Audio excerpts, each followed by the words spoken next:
Hello there you guys, welcome to one of my videos. This is your Leicester City, Manchester United preview. It's the FA Cup quarter final. It's Sunday, 5 o'clock kickoff at the King Power Stadium. This is a massive game for Manchester United. We're going into this game on the back of a 1-0 win against AC Milan in the Europa League round of 16 second leg. The goal came from Paul Pogba. He came off the bench. It was the first time Paul Pogba had played since the 3-3 draw with Everton, and Solskjaer's made an admission saying that Paul Pogba has been a big miss. And Solskjaer's come out and give us an update on Pogba's future. He says Paul Pogba cares about Manchester United and Solskjaer believes he will sign a new contract. So looks like he's staying at Manchester United potentially past the summer. It was a very good away performance by Manchester United against Milan in the second leg. We was a bit too passive though in our approach in the first half. I thought the second half was a lot better. It was 2-1 on aggregate because obviously the first leg between us and AC Milan was 1-1 at Old Trafford. I thought the performance was very average by Man United at Old Trafford. For large periods of the first leg, AC Milan were dominant. You know, they had some good chances. They had 2 disallowed goals. The only real positive from Man United perspective in the first leg was Amad Diallo Traore coming off the bench and scoring his first goal for the club. It was a good header and it was a good through ball by Bruno Fernandes. I said Amad Diallo Traore looks a good asset for the first team. We got him in a deal worth £37 million. But we actually should have won the first leg because Dean Henderson should have kept AC Milan's equaliser out. AC Milan did score in injury time, so they actually had the upper hand after the first leg because they got that vital away goal. In the quarterfinals of the Europa League, we will be playing Granada. Like I said on my recent video, the Europa League is now Manchester United's to lose.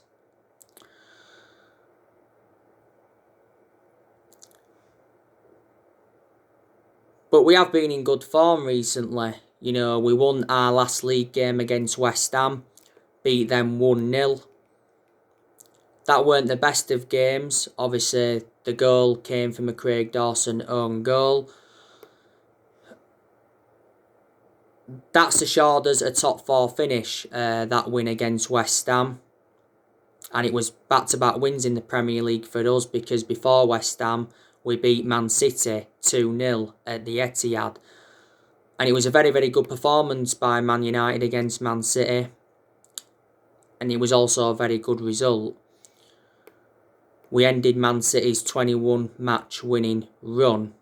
We are unbeaten in our last 22 Premier League away games.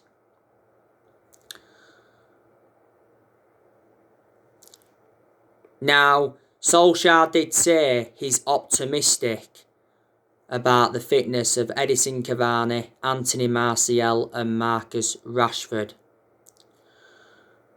Marcus Rashford came off injured against Milan. Hopefully it's not too severe. I heard that Rashford is a doubt for this game against Leicester. Anthony Martial, he's been out with a hip injury. Obviously didn't travel to Milan. And Edinson Cavani, he didn't travel to Milan.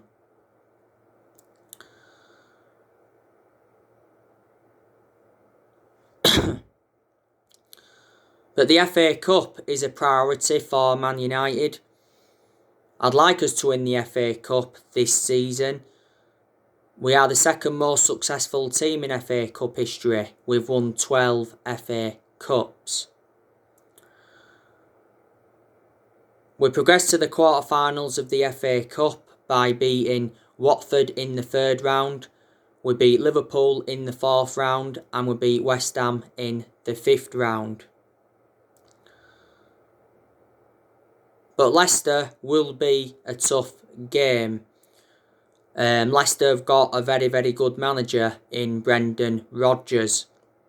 Brendan Rodgers has been Leicester manager for just over 2 years. He's got a contract with Leicester until 2025.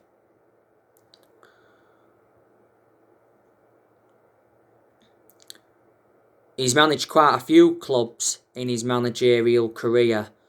Before he was at Leicester, he was at Celtic, endured a few years with them. Before he was at Celtic, he was at Liverpool. I think he enjoyed one good season at Liverpool. Managed Swansea before, and he's managed Reading, Watford, and I think at one point he managed the Chelsea youth.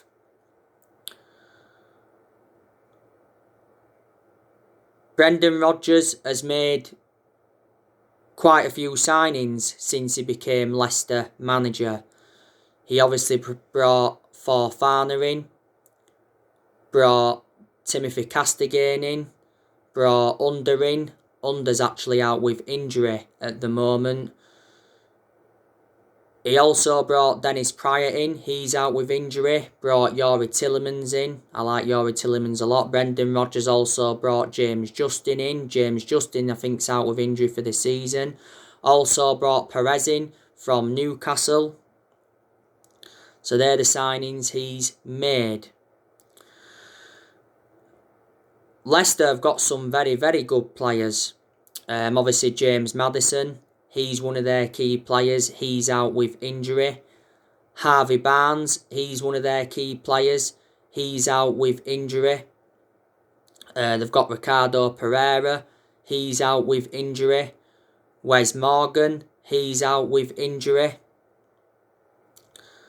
They've got Jamie Vardy. Very good player is Jamie Vardy.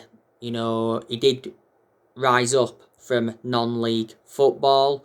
They've got Iheanacho. I also like Wilfred Ndidi.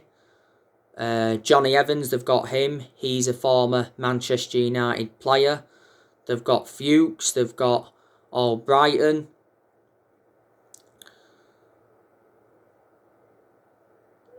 Don't forget, Leicester have lost good players. You know, they lost Harry Maguire to us in the summer of 2019. Harry Maguire will be reuniting with his former club on Sunday.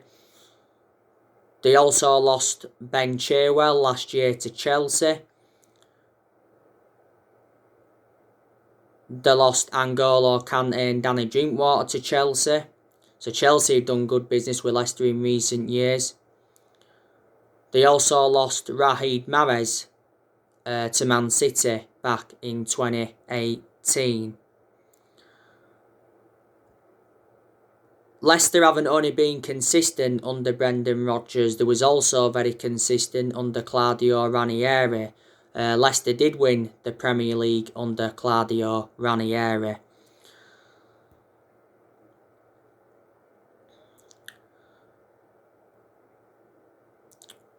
But I am really, really looking forward to this game.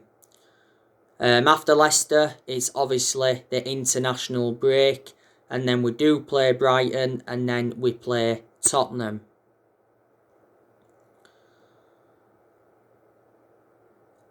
I will be giving you my starting 11 prediction for this game against Leicester. That'll be my next video, and then after that I'll be giving you my reaction to Ole Gunnar Solskjaer's press conference.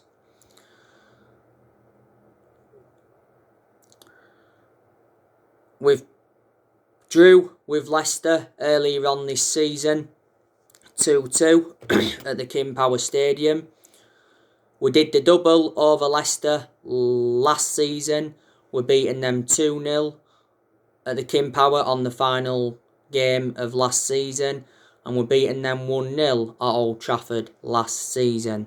We've got a very, very good record against Leicester.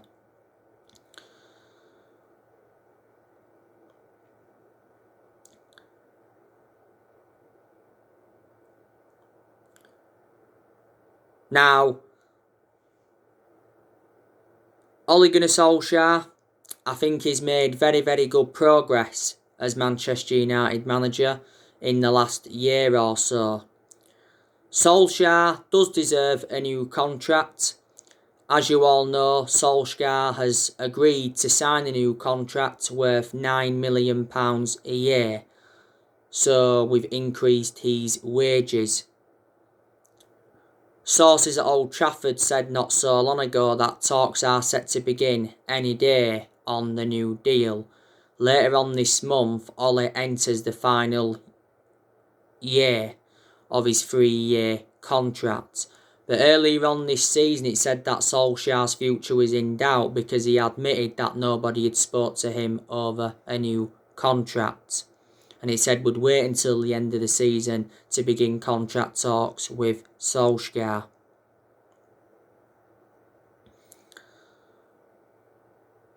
We're planning for a long-term future under Ole, but like I've said time and time again, I don't think he is the long-term manager for Manchester United, but I hope I'm wrong. But he does deserve at least another season at the football club.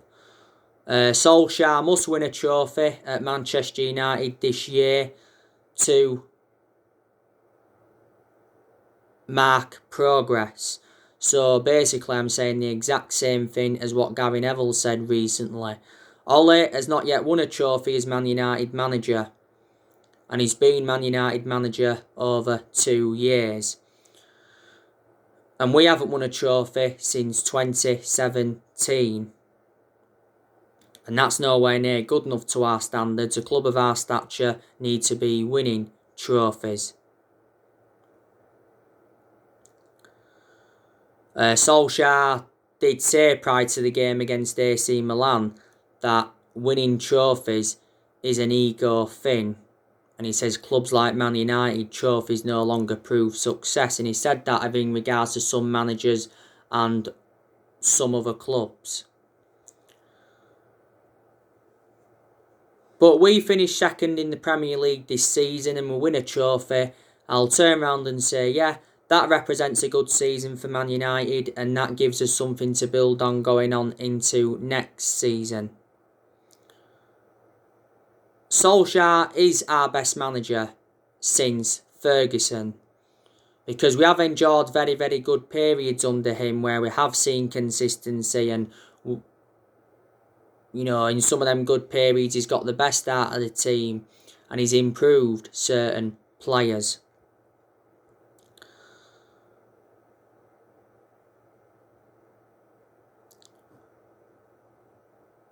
There has been a lot of Man United fans demanding Ole out, and a lot of our fans have criticised Solskjaer, but there is main explanations behind it.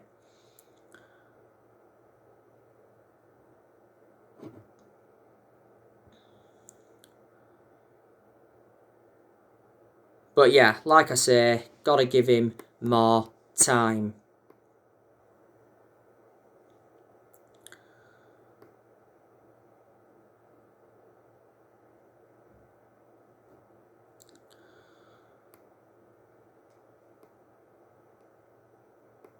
I think there's a very, very good chance that Solskjaer will get the backing he deserves in the summer transfer window. Because obviously we've got John Murtaugh as our director of football. He's our first ever director of football. John Murtaugh knows the club inside out. And obviously we've got Darren Fletcher, that's the technical director. And obviously Darren Fletcher knows the club through thick and thin because he endured 2 decades as a player. And plus obviously Michael Carrick's part of the club and he knows the club well, so too is Kieran McKenna. Solskjaer's had the transfer summer. with the new recruitment team. Obviously, he was discussing our transfer targets and he was discussing our transfer plans in general.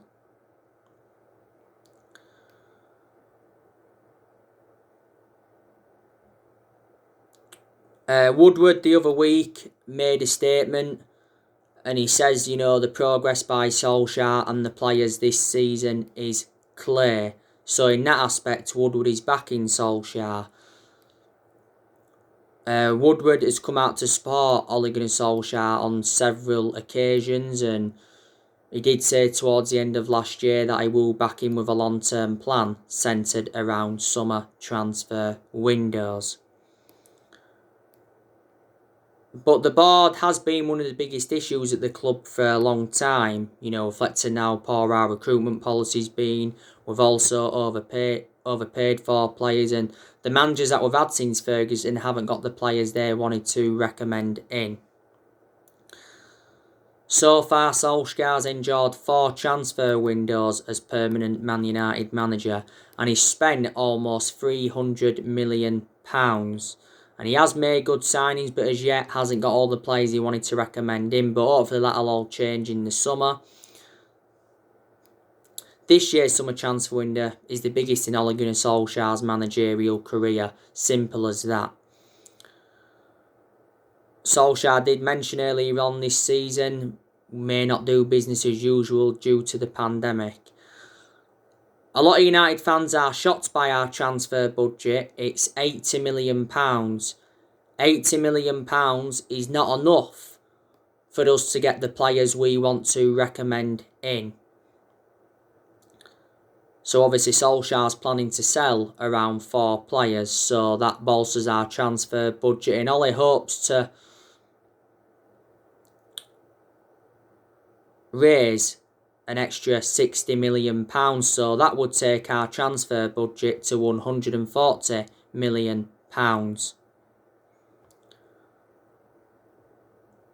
We've identified 5 key targets for the summer. So we're looking to get a striker, we're looking to get a defensive midfielder, we're looking to get a centre-half, we're looking to get a right-back to provide competition for Wan-Bissaka.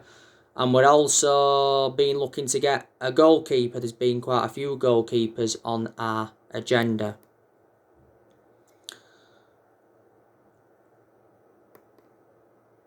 We're going to focus on the incomings in the summer, but we're also going to focus on the outgoings as well, because we are going to sell players in the summer transfer window.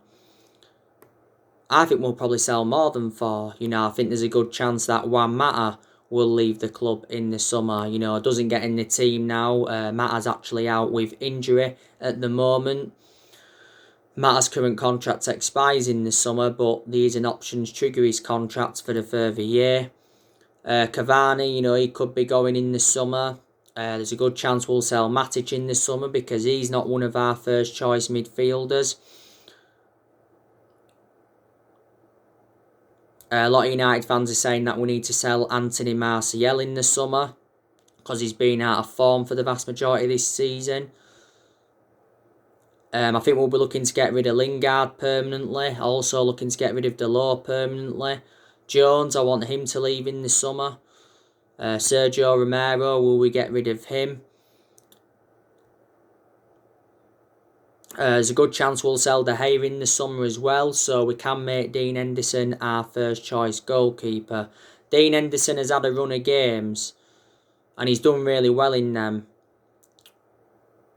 Paul Scholes already reckons he's taken over as our number 1 goalkeeper. Yeah, so we sell them in the summer, we'll generate a substantial amount, and then that will help us with our rebuilding process.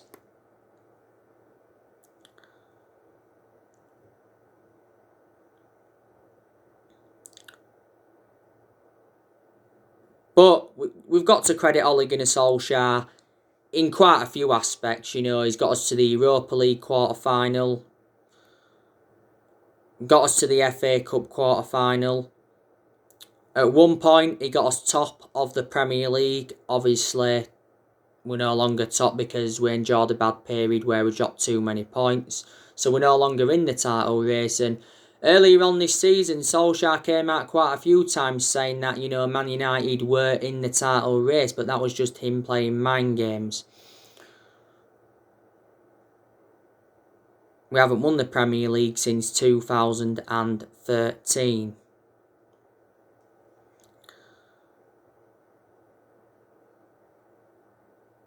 We've got a very good away record. We haven't lost away from home in the Premier League for over a year. Got us to the EFL Cup semi-final this season, lost to City 2-0. Got rid of a lot of players since he's come in. Did well last season in his first full season at the club. I've already told you, haven't I, my biggest concerns about Ole.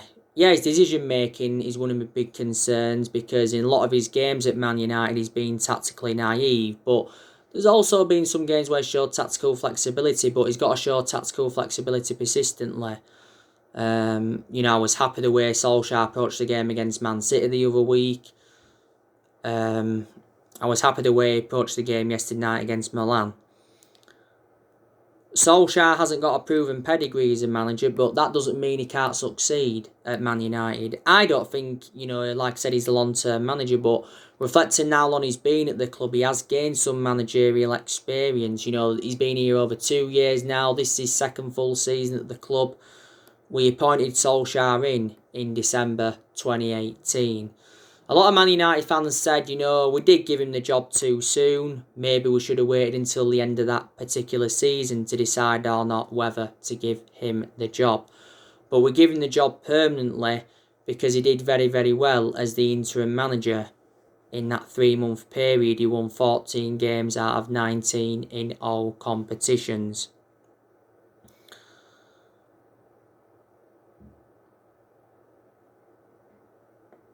Well, obviously, we know he's not going to replicate what Ferguson did. No manager at Man United will, or no manager in general will replicate what Ferguson did because Ferguson endured 27 years at Manchester United, won 30-odd trophies, so he brought success to the club. But Ferguson didn't settle in straight away because he didn't win out in his first 4 years at Man United. And since Ferguson, we know we haven't been the same team, but it's just good that we are seeing some consistency under Ole. Don't forget, Ole is our 4th permanent manager since Ferguson. We sacked Moyes, Van Gaal and Mourinho.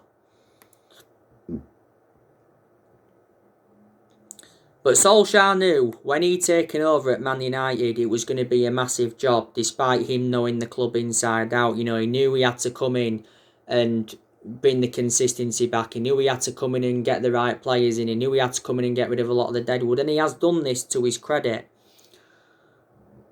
And when we was enduring them really bad periods under Ole, I thought he handled things very, very well because quite a few times, Solskjaer has been close to being sacked. And I think what saved him is him being a club legend. Reflecting on him being a club legend, our board have got a soft stance on him.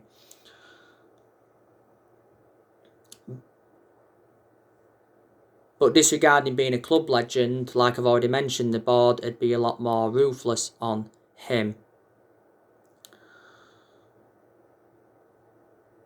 But I've honestly got to say, there's players that have really, really improved at Manchester United. Dean Henderson, he's done very, very well in the games he's played in this season. Luke Shaw, he's been player of the season by far. Luke Shaw's got forward well. He's created chances for his teammates. His crossing's been good and defensively he's been good. Luke Shaw's had a good career at Man United apart from his injuries. Shaw has been at the club over 6 years now. He still remains our first choice left back despite the arrival of Alex Telles. Eric Bailly, I've been very impressed with him in the games he's played in this season. I prefer him to Lindelof, but my element of concern about Bailly, too injury prone, so in that aspect he's a liability. We got Bailly from Villarreal back in 2016 for £30 million, and not so long ago Solskjaer confirmed that we was in talks with Eric Bailly over a new contract. He's got like 15 months left on his current contract. Harry Maguire, I've been impressed with him in some of the games he's played in this season. But despite that, he still wasn't worth the £80 million that we got him for. He is the most expensive centre-half in the world at the moment, and the second most expensive signing at the club, behind Pogba. And Wan-Bissaka, I've been impressed with him in some of the games he's played in this season. When he's played well, Bissaka, he's showed good attacking intent, he's got into good crossing positions, and defensively has been good. I think he's got a long-term future at Man United. And Wan-Bissaka, this is his second full season. We got him in a deal worth £50 million from Palace. I've got to give credit to McTominay because I think McTominay is a decent player and aspects of his game are improving. McTominay is not at that level as we're wanting to be at as yet. And do you think McTominay can emulate to that level? Was it just after the first lockdown last year McTominay signed a 5-year contract with the club? Fred, aspects of his game have improved. He's had quite a lot of good games this season, but he's also enjoyed poor games as well. Fred is not at that level I was wanting to be at as yet, so the same thing. It's the same thing what I said regarding McTominay. But I've got to say, during Fred's time in Ukraine, he was an exceptional player. We got Fred in a deal worth £52 million. Bruno Fernandes, he's totally made the difference in this team. He really has. Bruno Fernandes is our best player and he's the best signing we have made since Ferguson. In most of Bruno Fernandes' games, he's been very, very consistent. But there's also been a few games where he has looked off the pace, and I think at some point Bruno Fernandes does need a rest. Because let's be honest, we have overplayed him.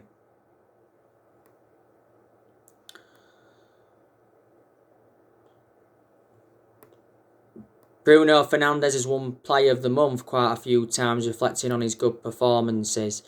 Don't forget he did say on his 12-month anniversary that he's planning on spending many years at Man United. Obviously Bruno Fernandes wants to win trophies at the club. Narratives came out not so long ago saying that Fernandes was refusing to sign a new contract until he has assurances of the club's transfer plans. Because it says we was willing to double his wages to £200,000 a week. Mason Greenwood, I've been very impressed with him since he broke into our first team squad. Mason Greenwood made his debut in 2019, senior debut that is. And he's been a United player since the age of 7, so he's been part of the club for a while. Greenwood has made 80-odd first-team appearances. Earlier on this season, he signed a new 4-year contract with the club. But I said he deserved a new contract, reflecting on his good performances. Sometimes we play Greenwood out on the right-hand side, and sometimes we play him up top. Good player, and got a lot of development in him. Marcus Rashford, good player. I think he needs a rest anyway. Obviously, he's got an injury at the moment. He actually sustained an injury in the 2-0 win against Man City, didn't he? But recovered and now he's injured again. And Edison Cavani, he's made a fantastic impact since he's come in. So there you go. Analysing that squad, that is good enough to finish at least in the top 4, top 3. But as it stands at the moment, it's not good enough to win the league. But we're looking at quite a few players, like I've said. We're looking at Haaland. I'd certainly take Haaland at Man United. Definitely. Because he's a player that would assure us goals and he'd be the right calibre player for Man United. I'd definitely take Declan Rice because I like the way he breaks up the play. I'd take Jules Koundé because I think he's a good centre-half. I can assure as well I would take Rafael Varane from Real Madrid. We've been linked with him. So I'm expecting us to make quite a few signings in the summer. So anyway guys, that's everything to update you for today. Drop your comments, likes below on the channel. If you do, consider subscribe as always, and take care. God bless. See you all again very, very soon.